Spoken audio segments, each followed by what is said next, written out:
Hello students! Today we're going to be talking about how to solve linear equation. So linear equation is in this form. Ax plus b equals c. So our goal is to get the variable x by itself and everything else on the other side. Okay, using the inverse operation. We're going to be talking more about it. So first, an equation means the two expressions set equal to each other. Linear equation means an equation in this form, ax plus b equals c, where a, b, c are constants. That means just numbers. For example, 3x minus 4 equals 5. Right.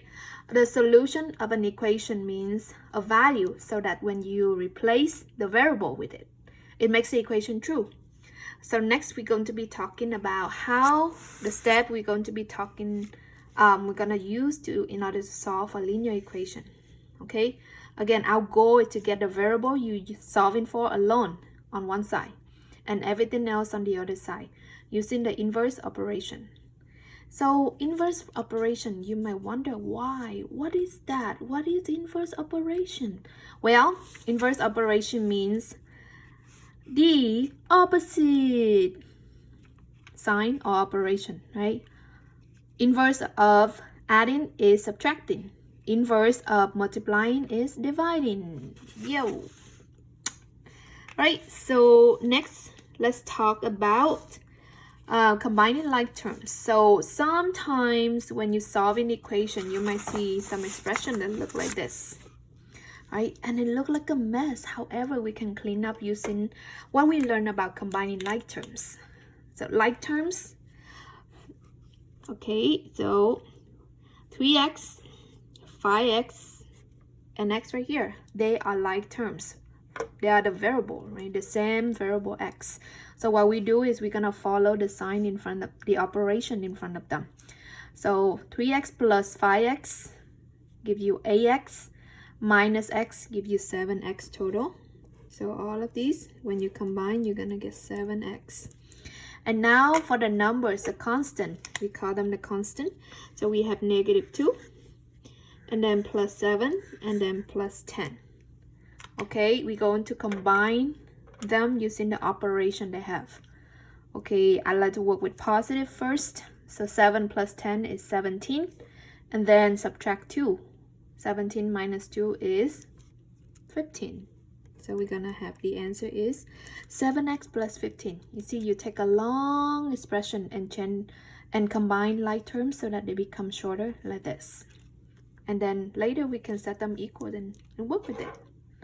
Okay, we're going to be talking about some example that you might see when you do solving for linear equations. The first example is this. 2x equals 10. Okay, so what you have to remember is algebra golden rule, right? So that means since they're equal to one another, whatever you do to one side, you have to do exactly the same to the other side. Okay, so I like to divide them in like this so that we know there are two sides of the equation. And then we gotta think, well, this is 2 times x equals 10. So to get x alone, right? Our goal is to get x alone right here. We gotta do the opposite, the inverse operation of the 2. So 2 times x equals 10. We're gonna divide both sides by 2. 2 divided by 2 gives you x. 10 divided by 2 gives you 5. Now, here's how you check it. To check if your answer is true, you're going to plug in other words, replace the 5 right here into the x. So we're going to be having 2, and instead of x, let's replace the value 5 and see if it's true. Okay, 2 times 5 equals 10. Is this one true? Yes, it is. So we know 5 is a solution for this. Okay, number 2, let's see what we have. 5m minus 3m plus 2 equals 20. Okay, so the left side we have 3 terms and the right side we only have 1. I'm gonna do my usual stuff, which is divide them in half. And then our first step, we're gonna be simplifying it possible, right? So on the left, we see, oh, these two they both have the same variable. And the sign between them we can work with. So what you do? Combine like terms. Combine like terms. All right. So combine like terms, that means you subtract them, right? So we have 2m here. Bring that a plus 2 equals 20. Now all we have to do is solve for the variable m right here. Okay, so what we do to solve for it? First, we're going to look to see anything we can subtract or add. Here we have 2m plus 2 equal 20. So we're gonna subtract the 2 on both sides because they equal to one another. Okay, this will give you a 0 to cancel out. So we're gonna have 2m to bring it down equals 18. And then just similar to what we did earlier, when you have 2 times of something, you divide by 2. So divide by 2 so that we get m by itself, and then the number on this side is 9. M equals 9. Of course, you check again by plugging the m right here. Okay. Number 3. Oh, here we have 2 expressions. Here we also have 2 terms and 2 terms. Well, when you see the problem like this, when you have the variable a on both sides, right? This is variable, this is variable, this is numbers, this is numbers. So we want to get the variable on one side only, and the numbers is on the other side. So let's see, who is smaller, -2 or 7? Of course, Miss -2 is smaller. So what we do to avoid negative, we're going to get rid of the smaller variable. Okay, get rid of the smaller variable. So here we're going to be having get rid of the -2a by adding 2a. Now notice I'm writing them underneath of each other, the like terms. Okay, you can only add the like term or subtract like terms. So here we have 9a, bring that to 2. And here we don't have anything, so we're gonna bring that to 4. So 4 equals 9a plus 2. Our goal is to get a. So adding or subtract first. Subtract 2, subtract 2. And we're going to have 4 minus 2 is 2 equals 9a. Again, our goal is to solve for a. So we're gonna divide by 9. It's okay, sometimes you're gonna see the answer as a fraction or decimal or negative. Don't freak out because it's totally normal. Alright? As long as you get your variable on one side and a value on the other side. And check your step to see if they are correct. Alright, and next we're going to be talking about other type of equation. Alright, so let's take a look at number 15, and then we're going to work with number 9.